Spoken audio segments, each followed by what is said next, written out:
Bom, vamos abrir a discussão aqui. Quem quiser se manifestar, perguntar, etc., por favor, levanta a mão. A gente vai passando o microfone. Por favor, se identifique. Alô? José Carvalheiro, Observatório de Inovação. Eu estou pedindo a palavra logo de cara porque eu era um dos possíveis entrevistados do conferencista, do Leonel, do Renan, e acabei quebrando a mão e não consegui a entrevista. Né? Bueno. Eu queria fazer um comentário rápido a respeito dessa questão da inovação na nossa área. Eu, quando voltei do Rio e me inseri aqui no Observatório de Inovação, eu fiz vários seminários que eles estão na nossa base de vídeos do IEA sobre o modelo Fiocruz de inovação, né, que já mudou, né, já se aprimorou, mas quem tiver a curiosidade pode acessar a nossa base de vídeos, né, do Observatório de Inovação na biblioteca, que vai ver que existem vários. E na atualidade, essa magnífica, parabéns pela apresentação, pelo trabalho que você está fazendo.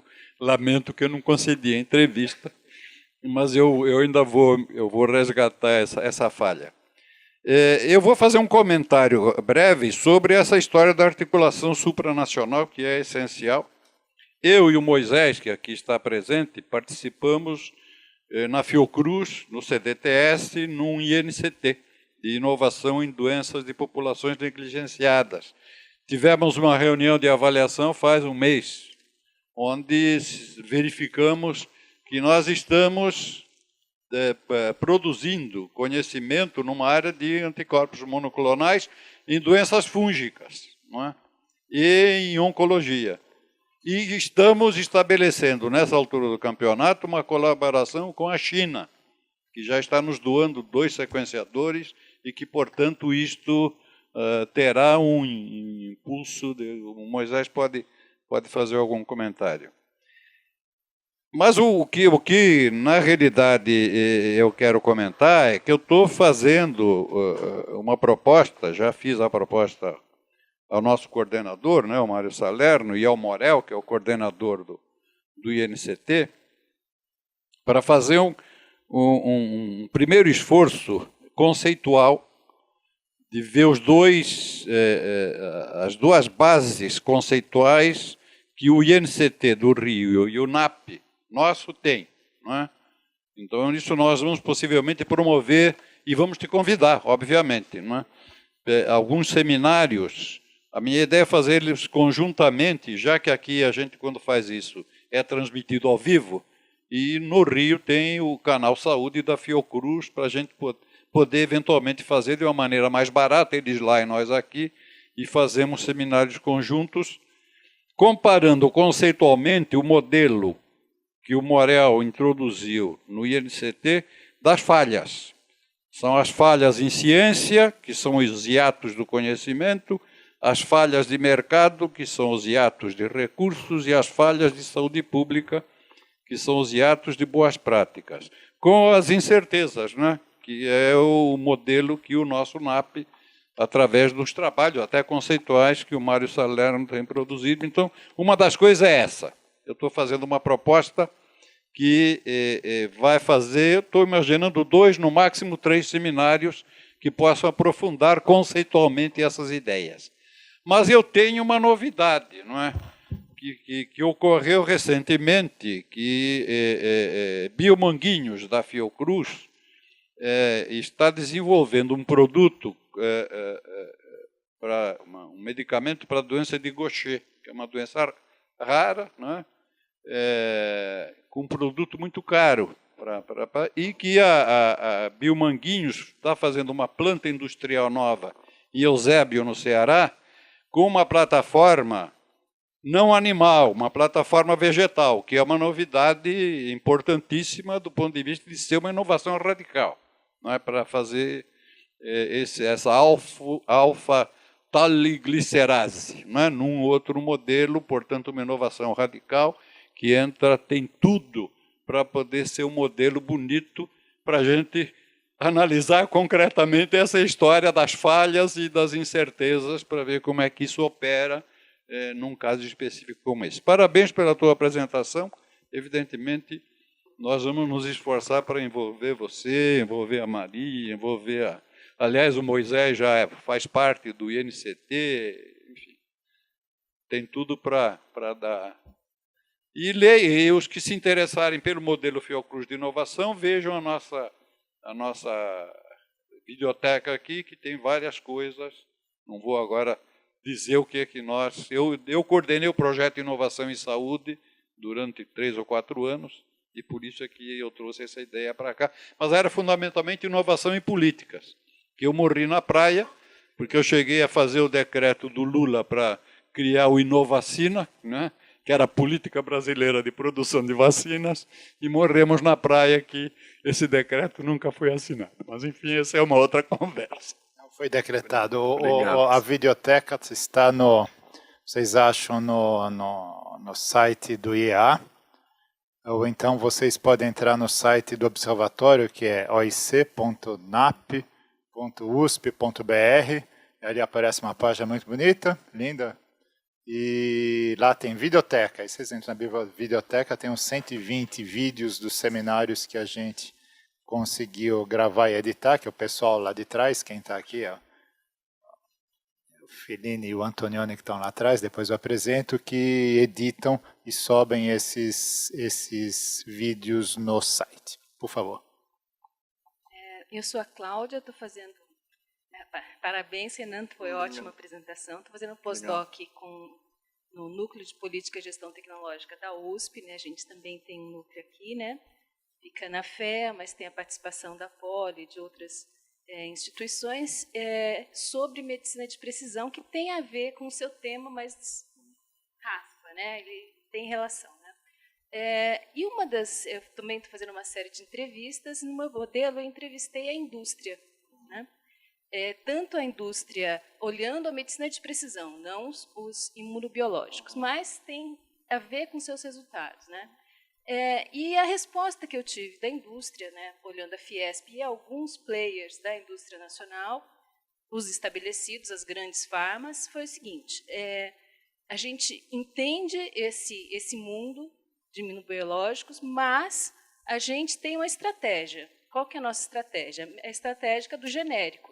Então, eu olho lá fora, trago para dentro, quando já venceu a patente, vendo, desenvolvo o medicamento depois, né? Então, e eu estou fazendo a mesma coisa para essa nova área.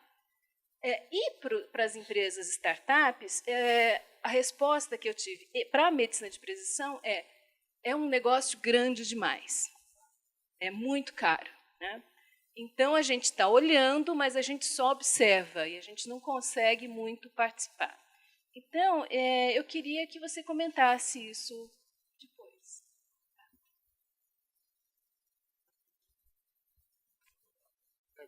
Vou pegar mais uma. Tem aqui. Não.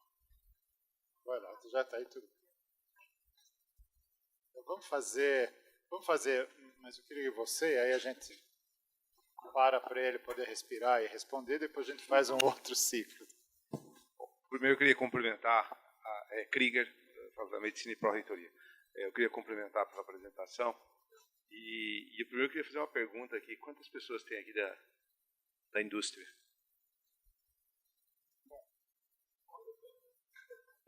Então, enquanto a gente tiver eventos como esse, e com esse tipo de participação, nós vamos enxugar gelo. Eu acho que é o grande problema. E nós temos desde questões que eu discordo completamente, que foram apresentadas agora, que a Cláudia falou, uma startup achar que o problema é grande demais. Não. O problema precisa de tecnologia para a grande vir te comprar depois. Obviamente que a interpretação das startups que estão dando aqui tem algum problema errado também. Então nós temos que melhorar o nosso empreendedorismo na universidade. Numa área como essa, que está sendo criada pelas startups, as nossas startups estão dizendo que não estão entrando, porque o problema é grande demais, quer dizer, de novo, não é. Quer dizer, esse é o problema, você precisa de boas ideias e tudo, quer dizer, é só você ver o que está sendo feito no mundo na área. Quer dizer, há um problema a despeito do esforço que o centro de vocês, a Poli, de vocês estão fazendo, tem algum problema. Quer dizer, agora, o que mais me chama a atenção nessas nossas discussões é que existem níveis de ação. Nós estamos até falando de integração dos atores e tal. Mas, quer dizer, eu começo a perceber, especialmente depois de quase 4 anos à frente da Pró-Reitoria de Pesquisa e tentando ver as coisas um pouco mais objetivamente, que tem um grande âncora no país ao desenvolvimento tecnológico. E eu não ouço ninguém falar disso. Quer dizer, inclusive, quando eu vou, e os panelistas são 4 economistas, como aconteceu recentemente num evento em Ribeirão Preto, e onde eu pergunto, quer dizer, se você estiver, e era um evento de inovação, amplo, não só em saúde. Quer dizer, e ninguém fala, quer dizer, nós falamos da nossa competitividade, etc., mas não coloca que quando você olha a abertura da economia brasileira, nós somos frequentemente último lugar, ou, na melhor das hipóteses, penúltimo. Você pega o OECD, nós somos penúltimo. Você amplia isso para um quadro maior, de cerca de 75, 80 países, nós somos o 74º. Quer dizer, e isso não adianta. Enquanto isso estiver acontecendo, sim, a universidade vai continuar fazendo os esforços para estimular empreendedorismo, etc., mas não vai ter pesquisa. Não é? Quer dizer, frequentemente a gente associa, e eu acho que precisava ser separado, a questão das patentes. Né? Quer dizer, a USP pode multiplicar por 10 a quantidade de patentes que ela faz, da mesma maneira, se a Unicamp faz uma a mais, uma a menos, multiplica as duas por 10, isso de maneira alguma, e multiplicar amanhã, eu estou sugerindo, e não vai fazer nada para o tamanho da nossa economia. Entendendo como se olha a nossa economia, é do indicador que eu utilizo, entre 7º e 10º, com crise, sem crise, quer dizer, isso não é proporcional. Quer dizer, e as patentes podem sair da universidade, sim. Nós temos uma oportunidade que tem que ser feita, temos uma agência de inovação que não é para criar patente, é para fomentar empreendedorismo, mas há aqui e ali algumas coisas. Agora, quem tem que estar fazendo patente é quem não está nessa sala. Quer dizer, e não está nessa sala e por problemas... eu não sei, eu gostaria de ver, ou pelo menos discutido um pouco mais, porque se você tiver que hierarquizar os problemas, quer dizer, vamos só fazer... Eu gostaria de especular. Quer dizer, se parasse todo o estímulo que a universidade dá à inovação, que eu acho que nós não vamos parar e nem estou sugerindo que parasse, mas se a gente parar tudo isso e houvesse um plano estratégico gradual de abertura da economia, eu te diria que, em poucos anos, nós íamos ter um hub aqui dentro da USP, com startup saindo pelo ralo, tudo, quer dizer, e não adianta. Quer dizer, nós temos um problema que é mais sério e que não adianta chegar, o empreendedor brasileiro não investe. É claro que ele não investe, ele não tem por que investir. Quer dizer, nós temos que nos colocar. Se você fosse o dono da empresa, por que você vai investir? A própria pergunta a alguma dessas empresas, que aqui a gente faz o copycat ou espera acabar a patente, é muito simples. Quer dizer, é onde você tem segurança, é onde a regra do jogo está te estimulando. Então, eu acho que se a gente não trouxer isso, por exemplo, até eu fico surpreso de não ter... Você é da LIBS, não? Isso. Quer dizer, bom, parabéns, né? Pelo menos a Elisângela está lá. Mas eu digo, a LIBS é uma das que tem um PDP aí com o governo que está fazendo. Quer dizer, a única que faz de produção. Isso. Quer dizer, né? Então, esse ponto, eu acho que, sabe, eu gostaria que a gente abordar, mesmo que porque hierarquicamente é tão importante esse fator, que o resto, infelizmente, passa a ser o resto. Quer dizer, eu não sei, eu gostaria de ouvir sua opinião, evidentemente, porque eu frequento esses e parece um ET falando, mesmo sendo pró-reitor de pesquisa, mas, quer dizer, quando tem economistas falando, quando é da USP, fora da USP, tal, ninguém coloca esse ponto como fundamental. E eu creio que isso é uma questão que... não estou sugerindo que você escancare a nossa economia amanhã, mas se não é um plano estratégico, gradual e fazendo da maneira adequada, e a única coisa que eu não vejo é isso. O resto todo, sim, vamos continuar fazendo, porque por ofício. Não estou sugerindo ninguém de nós aqui, nós vamos continuar apoiando a agência de inovação, fazendo, é enxugar gelo. Quer dizer, então, esse é um problema. Eu gostaria de passar um pouco, porque é um problema É muito difícil ser um pró-reitor de pesquisa da maior universidade do país, você tem que lidar com esses problemas. E é muito simples a razão. Da mesma maneira que não tem solução simples para quem entra na universidade, a universidade até hoje está fazendo algumas mudanças nos últimos anos, de não proativamente ir atrás dos alunos. Nós ficamos aqui, faz um FUVEST, os alunos vêm até nós. Se eu tiver o melhor aluno de Manaus e ele não for rico, ele não vai vir para cá. Deveria. Nós devíamos ir lá buscá-lo.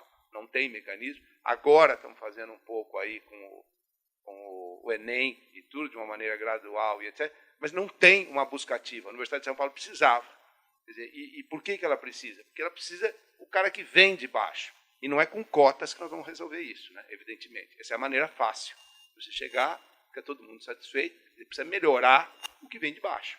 Quer dizer, e é por isso que a universidade hoje se envolve com isso. Tem um programa da Unicamp que procura identificar pessoas da escola pública para dar uma formação adicional antes deles entrarem. E da mesma maneira que nós temos que olhar para frente, porque não é problema nosso, direto, fazer as patentes, mas evidentemente que uma universidade de pesquisa não se sustenta para a sociedade, porque nós somos uma sociedade cara, se a população não estiver vendo que tem transformação de conhecimento em riqueza, embora não seja a universidade. Então, aí nós precisamos dos institutos. Os 20 institutos do Estado de São Paulo, com raríssimas exceções, estão sucateados.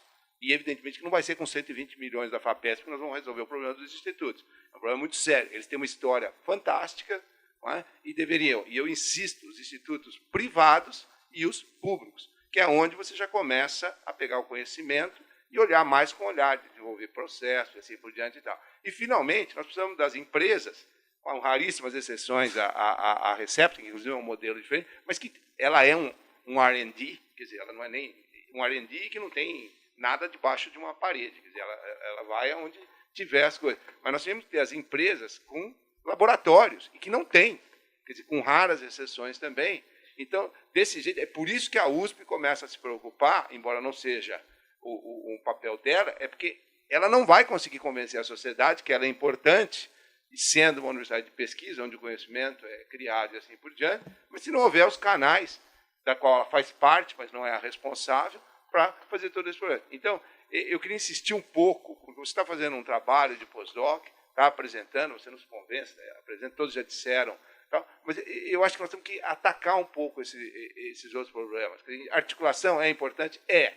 Agora, nós vamos morrer na praia, quer dizer, se não houver uma mudança radical na nossa maneira de nos organizar enquanto país. Faremos o que tem que fazer por questão de ofício, mas enxugando o gelo. Vamos pegar o último desse bloco, ali atrás, lá no quadrante superior. Internautas, para mandar pergunta, aí a responde@usp.br. A pergunta demora um pouco para chegar, porque né, eletrônica não é instantânea, vai para os Estados Unidos, volta, imprime e tal, chega aqui. Bom dia, Renan, parabéns pela apresentação. Meu nome é Eduardo Silveira, sou docente da Faculdade de Ciências Farmacêuticas aqui da USP. Eu sou um docente recém-contratado, mas também tenho alguns projetos relacionados com desenvolvimento de anticorpos monoclonais. Eu achei interessante você mostrar da onde vêm os recursos utilizados para esse tipo de pesquisa aqui no Brasil, mas uma curiosidade que surgiu é o quanto vem sendo investido durante esse período por essas instituições de fomento nacionais ou até mesmo essas indústrias farmacêuticas. A minha impressão, pelo menos chegando como docente agora aqui na USP, é que o investimento, apesar da FAPESP ter, no caso aqui de São Paulo, né, ter feito um esforço enorme para tentar manter a pesquisa com altíssima qualidade, o investimento aparentemente tem diminuído. Então eu queria saber se isso seria um reflexo da baixa produtividade brasileira no cenário mundial nesse ponto. Bom, vamos passar aqui para o Renan para pegar esse bloco, depois a gente faz um outro bloco. Eu vou começar pela última. Opa. Obrigado. Eu vou começar pela última, porque representa inclusive uma curiosidade.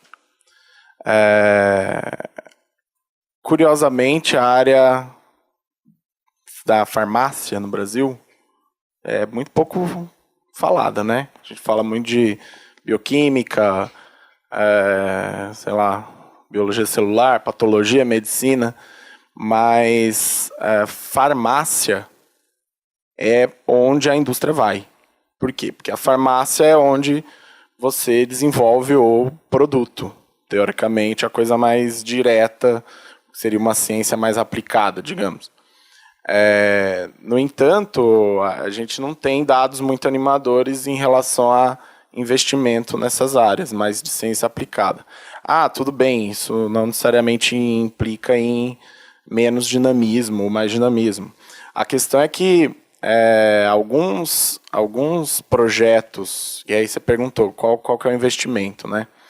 Uma das etapas da pesquisa é fazer o levantamento do desembolso praticado pelas instituições. E assim, de uma maneira até mais crítica, né, a primeira mensagem que eu recebi do CNPq é que não tinha equipe para extrair a base, ainda que eu tivesse solicitado via lei de acesso à informação. Então assim, se uma coisa tão inicial já acontece, o que esperado depois? Então, existe essa percepção, inclusive que eu compartilho do professor Krieger, que é um sucateamento sistêmico mesmo. Não é uma coisa que começa do desinteresse de um grupo específico, né? É uma percepção de que a cadeia de desenvolvimento científico-tecnológico ela depende de algumas coisas iniciais. Então, o financiamento é uma delas. Massa crítica, pessoas para fazer é outra. Acesso a áreas estratégicas. Então, você pode tentar implementar um modelo, por exemplo, na área farmacêutica, em que não tem qualificação para pesquisa de alto impacto, alto nível no Brasil. Então, você tem que ter uma política de prospecção de ciência e tecnologia, ou seja, algo que saiba localizar fora do Brasil as competências capazes de gerar colaborações. Porque muitos países resolvem o problema interno de oferta de ciência e tecnologia assim, busca fora via colaboração. Então, às vezes, eu até falo isso que eu compartilhei da ideia que o professor Krieger falou, às vezes a gente tem essa coisa no Brasil de que tudo é grande, tudo é para todo mundo, tudo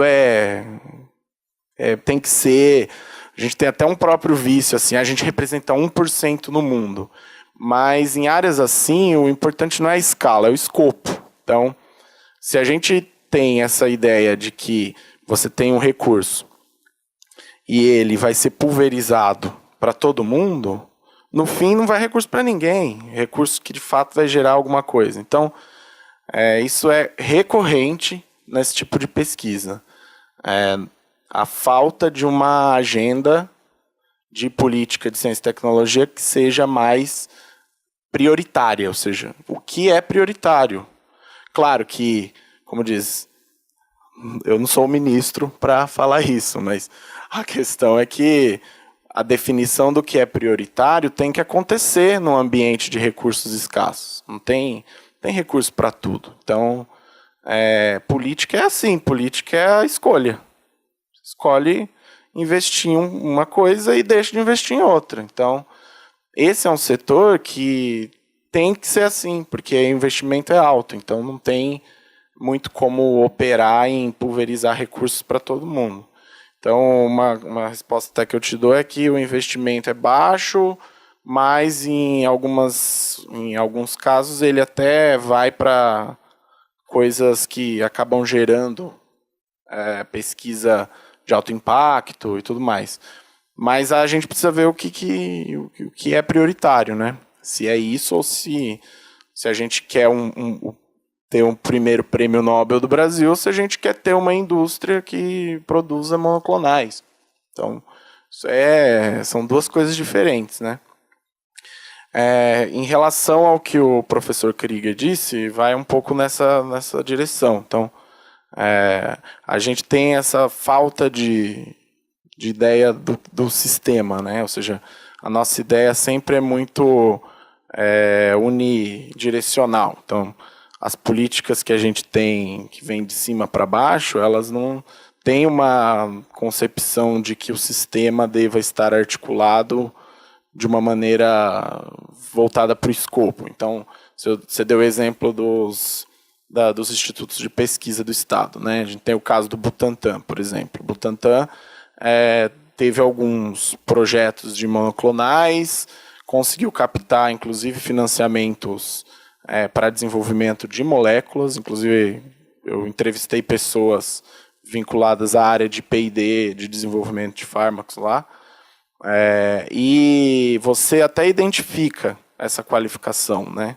Essa qualificação científica para desenvolvimento de molécula, de novas moléculas. No entanto, o pesquisador ele é travado por vários tipos de impedimentos de caráter regulatório, de que tem coisas que o Instituto Público não pode fazer. Por exemplo, houve inclusive casos de uma pesquisadora ter recebido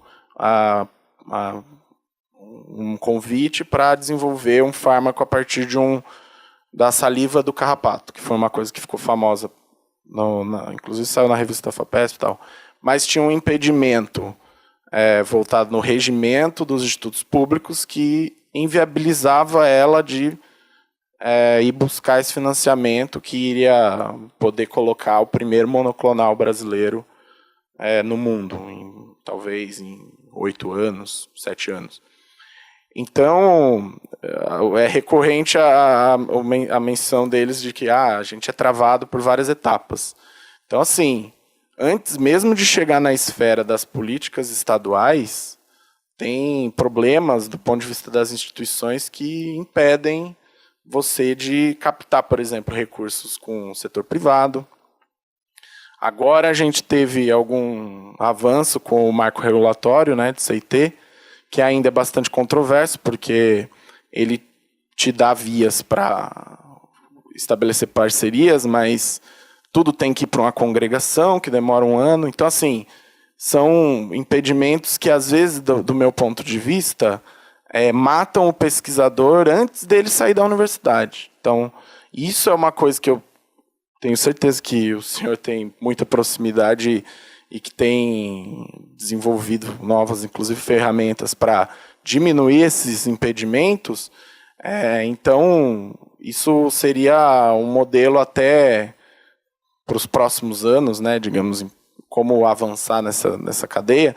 É importante pensar que os pesquisadores eles têm alguns impedimentos até anteriores. Então, assim, que dirá da esfera nacional, ou seja, então, da esfera nacional é relativamente conhecidos, assim, né? Mas se a gente considerar esses impedimentos do âmbito das instituições de pesquisa, eu acho que a gente tem um enorme caminho ainda para percorrer referente a como fazer financiamento privado na pós-graduação. Isso é uma questão interessante. Então, como captar recursos para pesquisa?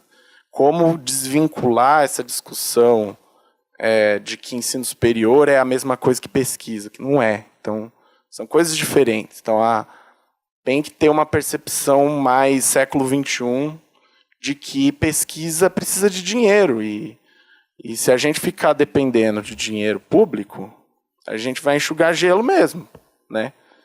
Privado, os pesquisadores eles tendem a dar respostas muito mais rápidas do que as instituições centenárias. Então, o pesquisador ele é um indivíduo que busca o financiamento, ele pode, inclusive, conseguir, mas a minha mensagem é que esse modelo da universidade precisa ter mais dinamismo para permitir isso, né? Que os pesquisadores emplaquem seus produtos e que aí depois a indústria venha atrás deles e decidam promover isso.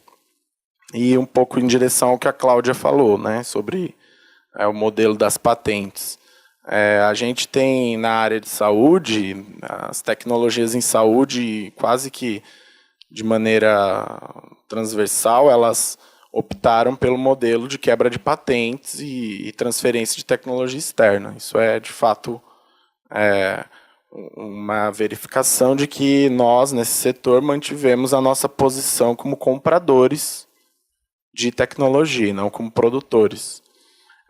E isso é resultado de políticas dos anos 70. Então, essa falta de percepção de que o que foi feito nos anos 80 está dando resultado agora, então, aqueles 8 bilhões de compra de medicamentos do SUS, mais os medicamentos adquiridos via judicialização também, que é outro rombo, é resultado da falha da política lá atrás, ou também de uma certa falta de percepção de que essa bomba iria estourar uma hora. Então, você pensar hoje um gasto aí potencial de 15 bilhões com a aquisição de medicamentos imunobiológicos, 15 bilhões, hoje em dia está dando 2 orçamentos do CNPq. Então, assim, não é pouco. São 2 orçamentos para financiar a ciência do país inteiro, por causa de uma ausência de estratégia. Então, enquanto não tiver os dirigentes, não tiver essa percepção de que a ausência de estratégia impacta no que eles chamam do gasto, né, a gente não vai conseguir avançar nessa direção e vamos, inclusive, ter problemas maiores no futuro breve, né? Eu acho que é mais ou menos isso.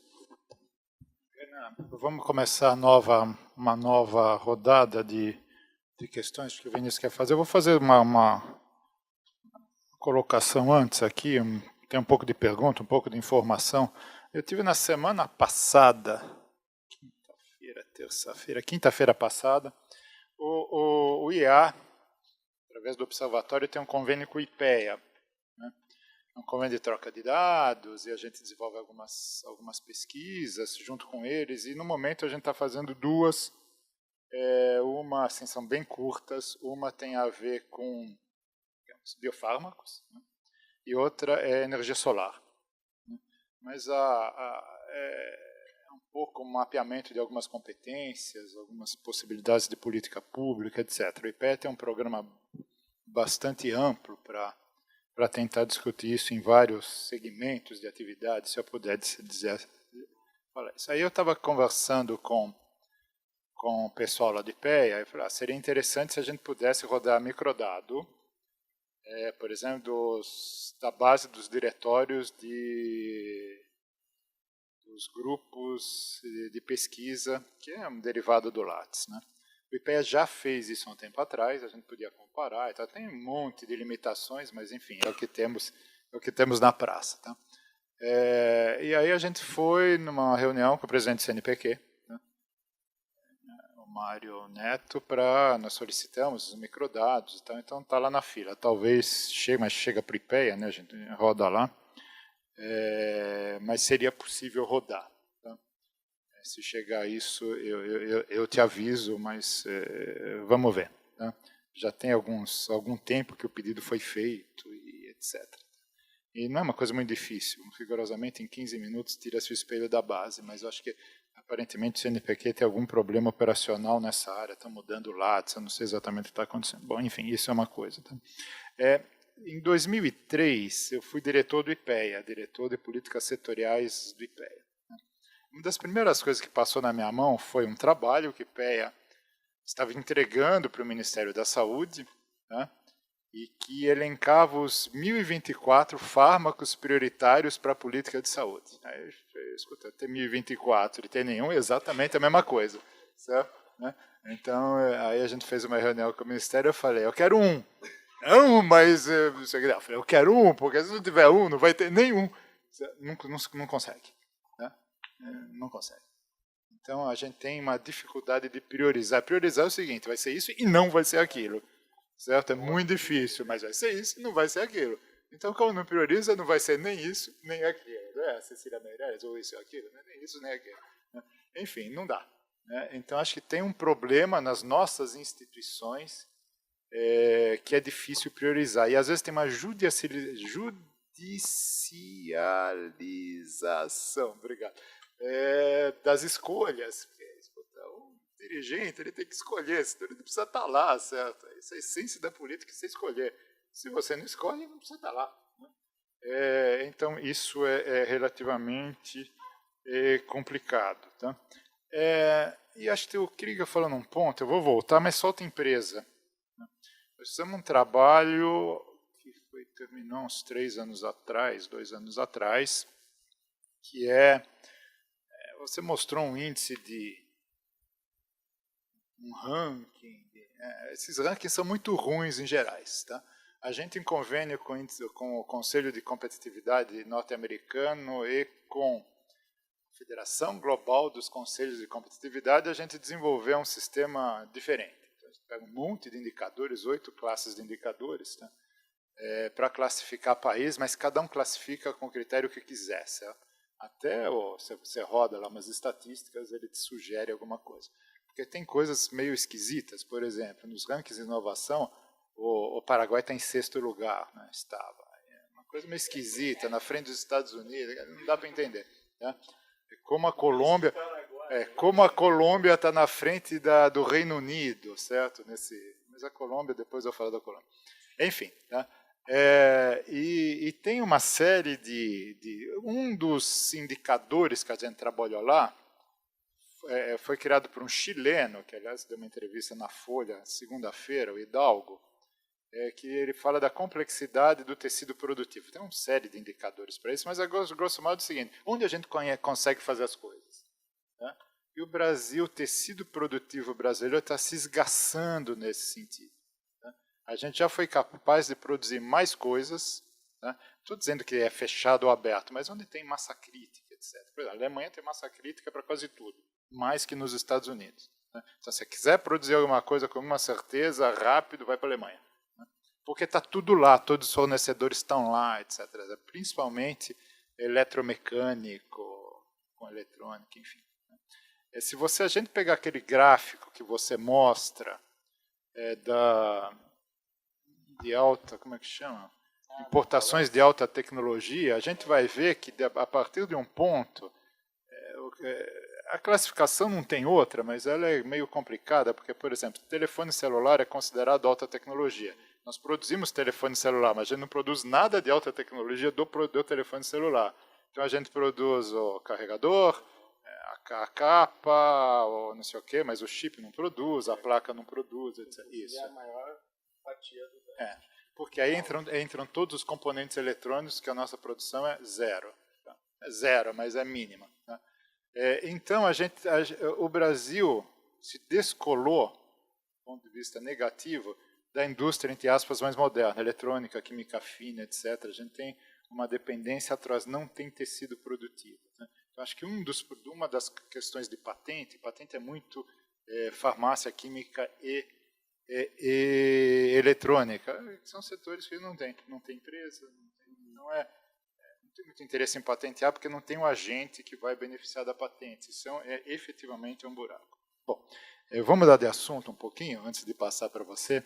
Eu estou lá na Poli, mais especificamente na produção onde eu trabalho, os alunos do 5º ano, eles têm muito pouca aula, eles fazem um estágio em uma instituição, uma empresa, em princípio uma empresa, e eles desenvolvem um trabalho de formatura que tem, digamos, uma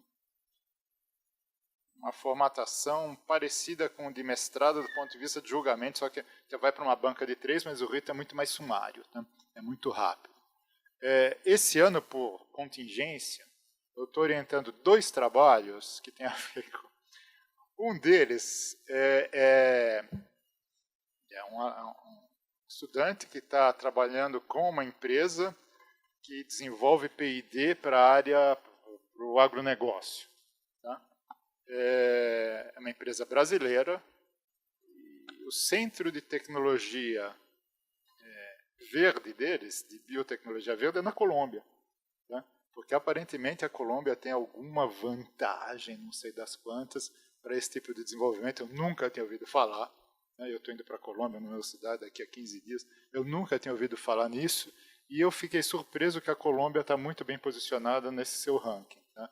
Então, se alguém souber alguma coisa sobre isso na Colômbia, segundo esse aluno, é para bio verde, baseado em planta, não bio vermelho, okay? Sei lá, tem essa característica. Se alguém souber alguma coisa aí, me coloque. E o outro está fazendo, é muito interessante, eu não posso dizer a empresa, mas ele está fazendo um trabalho de valoração de um projeto de PID monoclonal, né, que está, digamos, tem expectativa que entre em fase clínica, né, e aí tem as associações, só que você não faz associação assim, né? A associação para quem vai financiar, etc., precisa saber quanto vale o teu projeto, né, a tua pesquisa, porque não é vendável, é uma coisa meio estranha. Né? Enfim, então ele está desenvolvendo isso, mas isso significa que tem algumas empresas que estão, digamos, brasileiras, tá? Brasileira de um lado e brasileira do outro, que quer eventualmente se associar para a fase clínica, que custa muito dinheiro, tem um nível de falha é muito alto, etc, etc. Tá? Porque a chance de morrer é grande, enfim, mas também se não testar, nunca vai ter. Né? Então, aparentemente isso, mas essas empresas a gente conta nos dedos, né? Elas são poucas. Mas elas estão surgindo, acho que é isso. Se a gente fosse pegar 10 anos atrás, tem muito pouca. A farmacêutica brasileira era muito mais fraca do que é hoje. Né? Não que seja uma Novartis e tal, mas é muito mais fraca do que é hoje. Então, tem alguma coisa. Mas por que eu digo que ainda é fraca? Tem um problema, né, do que é produzido internamente, tá?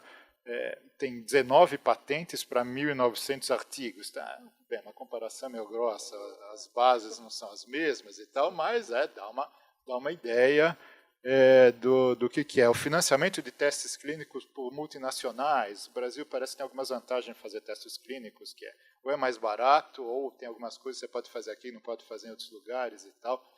Enfim, mas tem poucas instituições brasileiras. A Recepta é surpreendente, tá certo? A última empresa, conheço a Recepta, a última empresa que eu fosse imaginar que fosse financiar teste clínico seria a Recepta. Eu imaginava as farmacêuticas normais, né, que tem mais interesse. E aí a gente vê que precisa chegar uma empresa nova aí, que startup que cresceu e tal, para financiar. É algo muito interessante do ponto de vista da Recepta, mas do ponto de vista dos outros que não estão financiando, acho que é problemático. Tá? E, enfim, o último ponto. Você citou que tem muita pesquisa sobre doenças negligenciáveis, sobre doenças suplicais, ou seja, aquilo que ninguém quer fazer. Certo? Senão elas não seriam negligenciadas, né, ou negligenciáveis, não sei como é que fala. Então, aí eu coloco o seguinte, se a gente já tem um tecido industrial fraco para desenvolver o que seria a aplicação dessa pesquisa, certo? Né? Ou seja, para criar um remédio para uma doença negligenciada, vai ter que alguém produzir, investir para que aquilo vire o remédio, faça os testes. Né? Até que a Anvisa aprove, vai para o mercado, a gente vai lá na farmácia e compra. Né? Por outro lado, o Brasil tem um problema muito sério com compras governamentais. Tá? E o Ministério da Saúde executa muito pouco compra governamental. É meio estranho que até hoje, parece que surgiu aí, mas que a gente não tem uma vacina para dengue, certo? Ou então que demore tanto tempo para o Ministério da Saúde, ou sei lá quem, para paga o desenvolvimento, contrata, nós vamos comprar, vocês acertando essa vacina, a gente compra 30 milhões por ano, sei lá quanto. Você motiva, tem um monte de entraves jurídicos para isso, estão sendo tirados aos poucos, etc. Mas isso não cria um mercado tipo de câncer, certo? Mas desenvolve um pouco para doenças que aparentemente interessam aqui para o Brasil. Eu queria que você comentasse um pouco sobre isso, e agora eu passo a palavra para o Vinícius. Parabéns. Só uma coisa, eu acho que não tem nenhum problema em financiamento privado para pesquisa, zero. Tá? Na USP. Pode ser, por exemplo, eu trabalho com a empresa desde 1900 e fumaça, já tive contrato com a Kipon, não sei das quantas e tal. Tá? Normalmente as empresas são mais enroladas que as FAPESPs da vida para não sei o quê. Tá? Então tem o outro lado. Eu fiz um projeto numa empresa que a gente vai voltar essa semana para conversar com eles. O Vinícius está aí, tá? E o projeto acabou, o NDA deles ainda não foi assinado 4 anos depois, já acabou, está tudo lá. Então o acordo de confidencialidade, eles ainda não devolveram, tá? Mas o projeto já acabou, está tudo certo, e a gente já ficou lá anos dentro.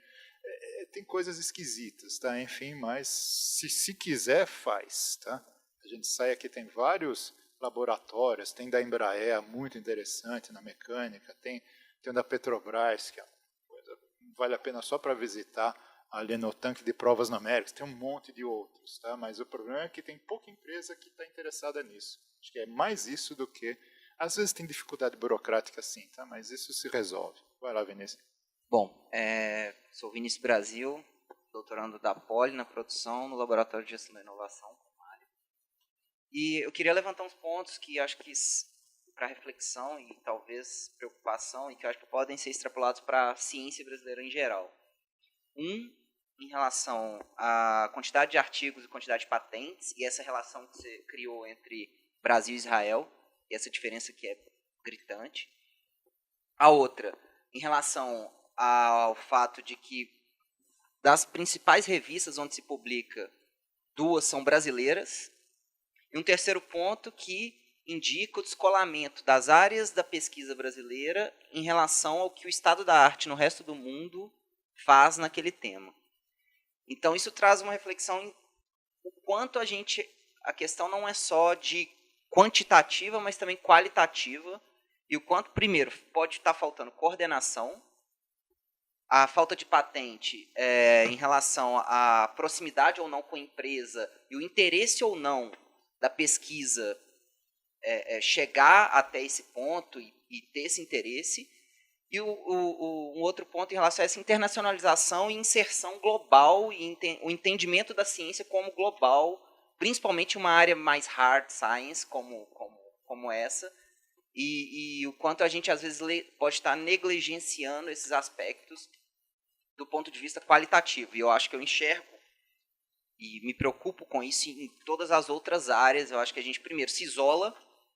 Segundo, do mesmo jeito que a empresa está muito voltada para ela, a universidade pode estar voltada excessivamente para ela e negligenciar esse link.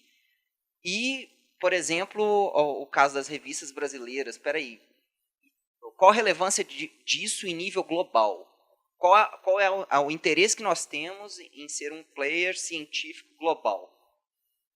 Então, a reflexão em cima dessas evidências que você mostrou nesse sentido, e que eu acho que dá para extrapolar para várias áreas outras científicas e acadêmicas, etc. Então, temos 2 aqui. E aí a gente fecha e volta para o início.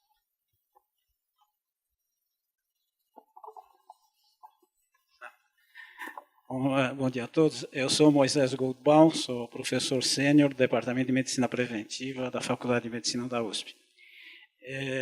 Bom, Renan, eu conheço o seu trabalho, fui entrevistada por você, tenho ideia, mas quero me parabenizar pela apresentação que eu nunca tinha visto anteriormente. Eu acho que você e a sua supervisora, Maria, estão de parabéns pelo passo dado. Eu acho que várias questões estão surgindo aqui, eu acho que a discussão está enriquecendo bastante o seu objeto de trabalho. Eu só queria fazer algumas observações e ouvi-lo também, quer dizer, a partir das outras entrevistas que você fez. Vários pontos foram levantados aqui. Por exemplo, uma questão dessas iniciativas todas que estão sendo feitas, quais iniciativas que realmente dão uma certa independência para o Brasil progredir, para que ela tenha uma autonomia realmente na produção científica, na produção tecnológica?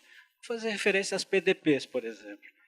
As PDPs, no meu entender, eu acho que elas têm mais a finalidade de baratear o produto do que, na verdade, oferecer a possibilidade da gente ter uma independência tecnológica.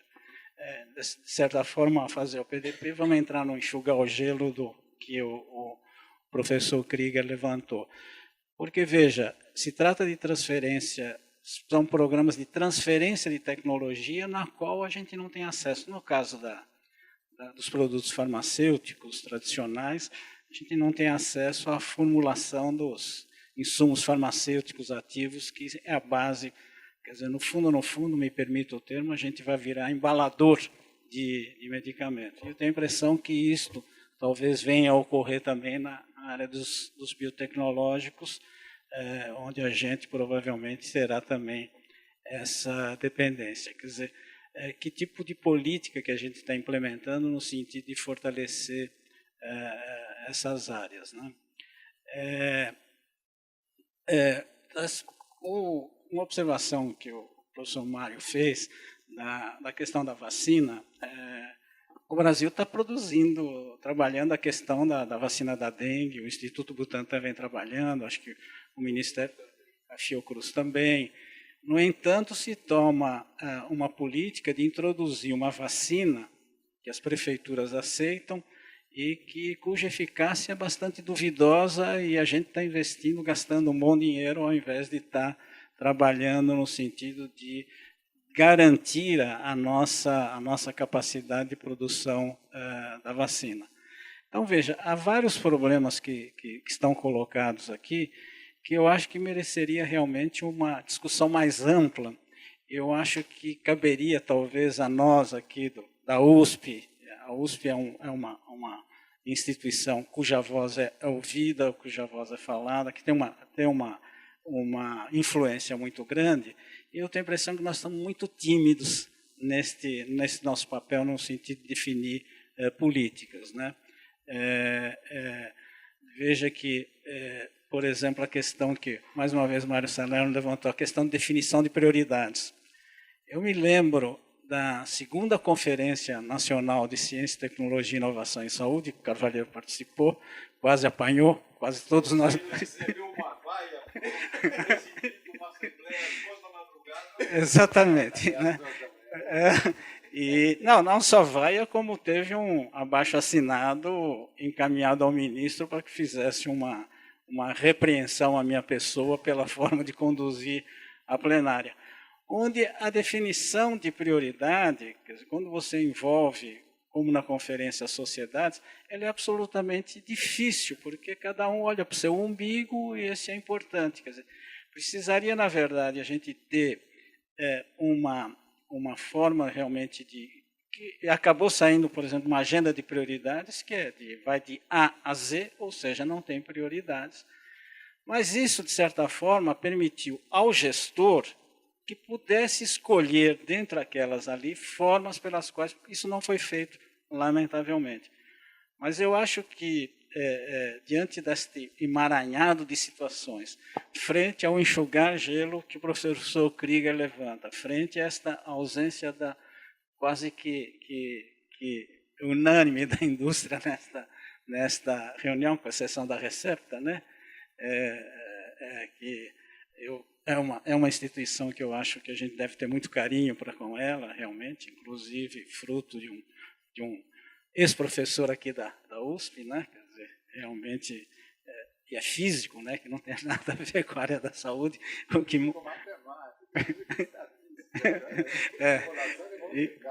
E que eu tive a oportunidade de acompanhar alguns passos que a Recepta deu.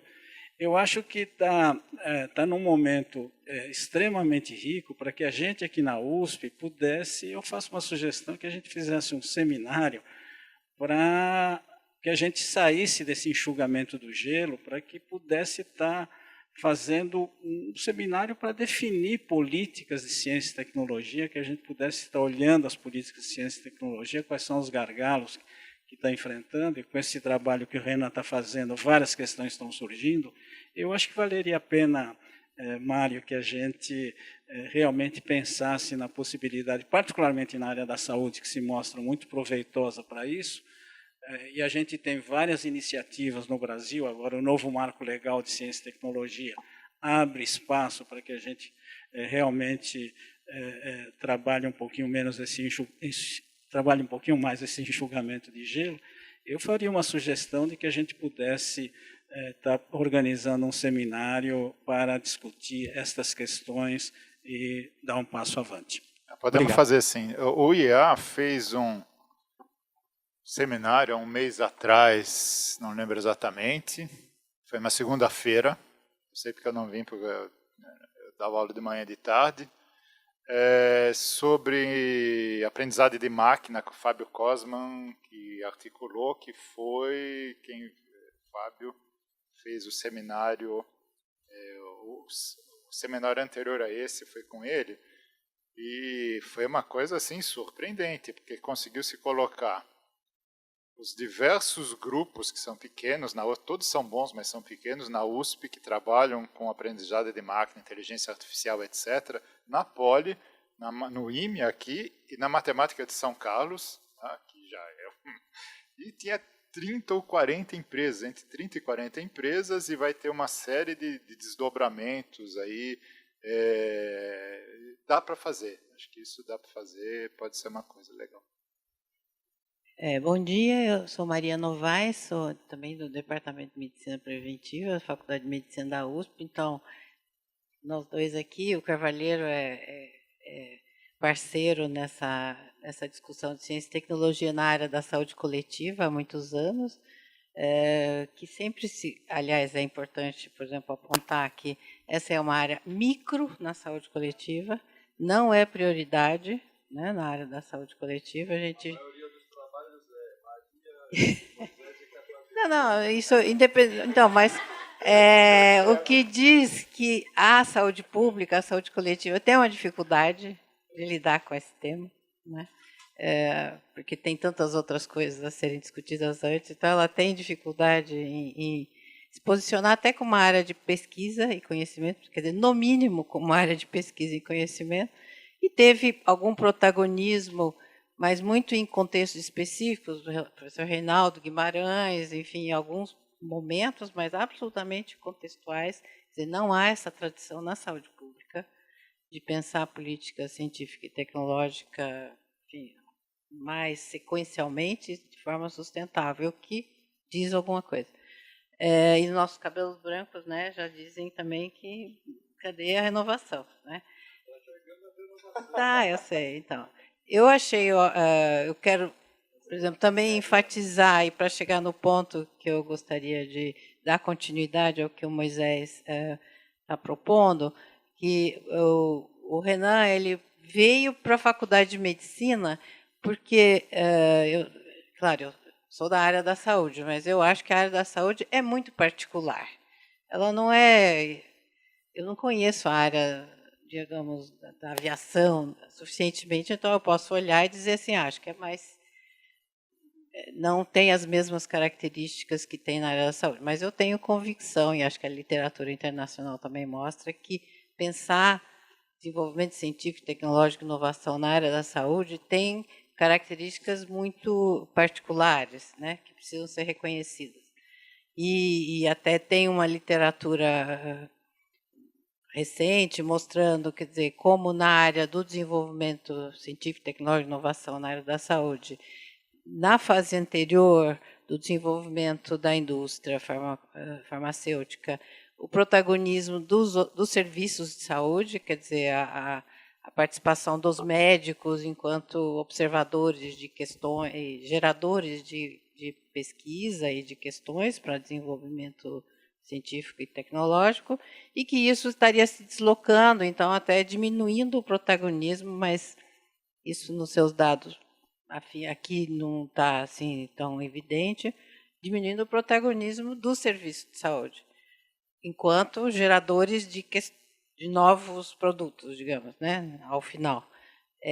No entanto, na hora que eles são muito importantes, certamente no momento da incorporação e do uso e da difusão, enfim, né? E aí eu quero só relativizar uma questão em relação aos ensaios clínicos, né? Porque eu vejo lá, enfim, na Faculdade de Medicina, em HC, eu fui muito tempo da Comissão de Ética em Pesquisa, todo mundo quer participar de ensaio clínico porque dá dinheiro. né? Paga-se por paciente. E o ensaio clínico vem fechado. Não há aprendizado nenhum. Nenhum. Você não sabe o desenho, você não sabe. E mais, criaram-se empresas intermediárias, né, nos últimos anos que captam pacientes. Então, a unidade de produção é o paciente. Quer dizer, o serviço ele se tornou transparente. O serviço não existe. Eu quero 10 pacientes no HC, 15 aqui. Então, assim, tem ensaios clínicos e ensaios clínicos. Então, eu acho até que, às vezes, na área da saúde, e aí muita grita pela demora da Conep em aprovar e tal,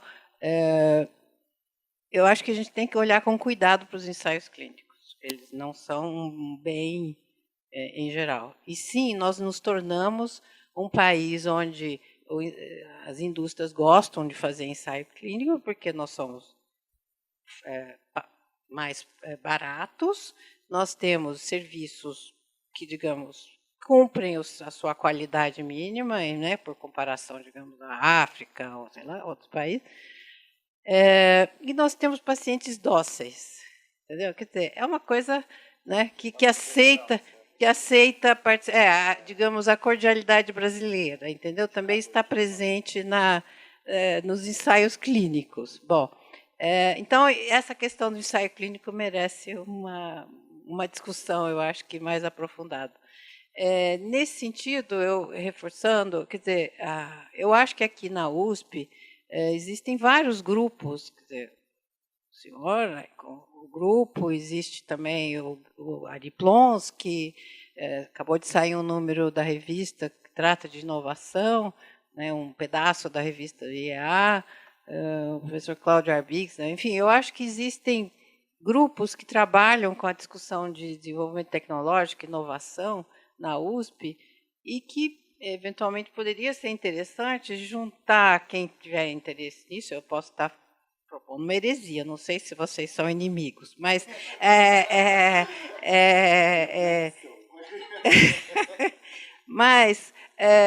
e ter uma coisa de priorização da questão da saúde.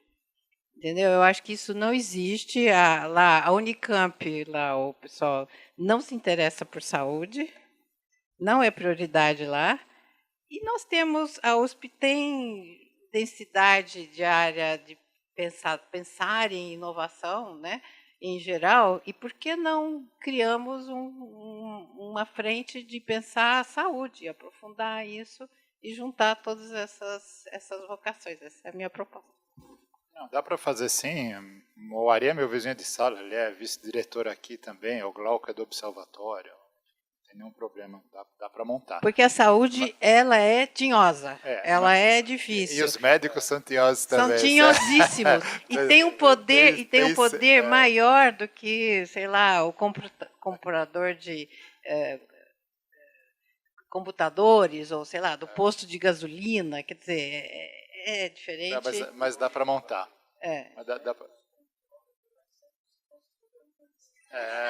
Pois é. E eu não sei, desculpa, eu estou me prolongando, mas porque eu acho que tem muitas coisas que precisamos discutir. O que é prioritário, então, na área da saúde, em termos de estarmos na fronteira da inovação. Tem saído muita literatura também de que não é à toa que é os Estados Unidos que domina os monoclonais. E até não é nem os Estados Unidos, é Nova Inglaterra em que isso se dá. Porque ali existem condições de contexto econômico, social, político, tal, para que esse modelo tenha dado certo. A Holanda não está no monoclonal, a França não está no monoclonal, enfim, né? Então, será que nós podemos estar na fronteira do monoclonal? Não sei. Teve um seminário aqui, eu já passo para o Renan, para a gente, suas palavras a gente encerra depois. Teve um seminário aqui com a Denise Golga, foi no começo do ano, não lembro exatamente, que ela, maio, né, por aí. Mas vocês podem ver na videoteca, ela discute basicamente Estados Unidos, é Boston, aquela região ali, né? Mas enfim, mas isso aí é histórico nos Estados Unidos, essa parte é mais vermelha e a parte eletrônica é mais do outro lado. Mas enfim, a Rota 69. Né? Enfim, mas ela tem uns dados muito interessantes do que eles estão fazendo, como é que está, vale a pena dar uma olhada para quem se interessa, tá bom? Renan, agora você pega esse bloco e depois a gente encerra, tá? Tá. Não, eu vou um pouco comentar em bloco, né? Porque tiveram alguns comentários e umas perguntas, mas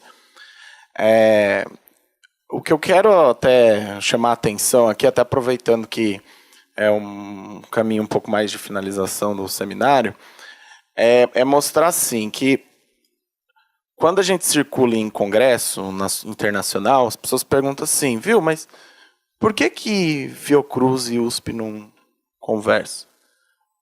Qual que é a produção de conhecimento em saúde considerada nacional no Brasil? Quando você está fora do Brasil, o que o mundo fala que o Brasil é competitivo? Qual é a oportunidade da saúde no Brasil? É recorrente o vínculo da posição do Brasil em áreas de doenças de pobre, que é o que todo mundo fala, né? O Brasil é bom em quê? Em vacina e doença de pobre. Ah, mas não é... Isso não deveria, em hipótese alguma, ser uma desvantagem.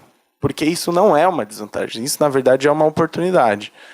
Então, se eu fosse aqui fazer um apelo pelas coisas que a gente conversou hoje, é que, primeiro, falta uma iniciativa nacional. Claro que aqui é um estudo de caso de um setor que envolve uma capacitação absurda em termos de conhecimento e de financiamento também, mas falta um pouco dessa rede, né? A gente costuma discutir lá na Faculdade de Medicina que no Brasil a gente acha que vai resolver problema de ciência realmente nacional criando uma rede. Vamos fazer uma rede nacional de pesquisa em câncer, que aí no dia seguinte acontece uma magia, todo mundo vai colaborar. Aí você baixa os dados, 17% só de colaboração entre as instituições. Então, a gente sabe, inclusive, que existem problemas, inclusive, intradepartamentos. Então, não é uma questão problemática só no ponto de vista nacional, é da nossa própria comunidade invisível. Então, assim, o primeiro passo, então, acho que seria criar um pouco esse esforço de construir uma pesquisa de fato nacional. E aí, identificar um pouco o que é oportunidade. Até pegando um pouco a provocação da professora Maria, a orientação da pesquisa brasileira, que é recorrentemente mencionada no mundo, é voltada em questões de biodiversidade, doenças que existem no Brasil. Inclusive, eu queria até lembrar de uma coisa que recentemente ficou muito famosa na mídia, foi o modelo Zika. Acho que o professor Cavalheiro, inclusive, eu vi uma apresentação dele na Abrasco esse ano e ele falou um pouco disso. O que aconteceu com o Zika? O país que mais produz pesquisa em Zika no mundo, depois dos Estados Unidos, é o Brasil. Mas porque aqui tiveram os pacientes e porque teve o caso da microcefalia, não sei o quê. Não, porque aqui existe um path dependence, ou seja, tem instituições voltadas para pesquisa nessa área. Então, isso explica parte desse, como diz assim, como se fosse sucesso relâmpago, né? Em termos quantitativos, mas isso não quer dizer também que a gente vai fazer um remédio Zika e tal. Mas isso pode servir como um insight para a gente entender qual que é a oportunidade disponível no Brasil. Então, ano passado, teve um problema do ebola. Então, a gente conversa lá na Faculdade de Medicina que o Brasil só é requisitado quando as doenças daqui dá problema lá. Então, isso é aí que a Novartis quer olhar. É aí que... Então, assim, a gente precisa fazer um esforço de projeção política que seja um pouco mais nacional, que foque em oportunidades e que saiba mensurar o que é estratégico e o que é possível. Não dá, né, pra gente achar que a gente vai pegar esse bonde dos monoclonais. Não vamos.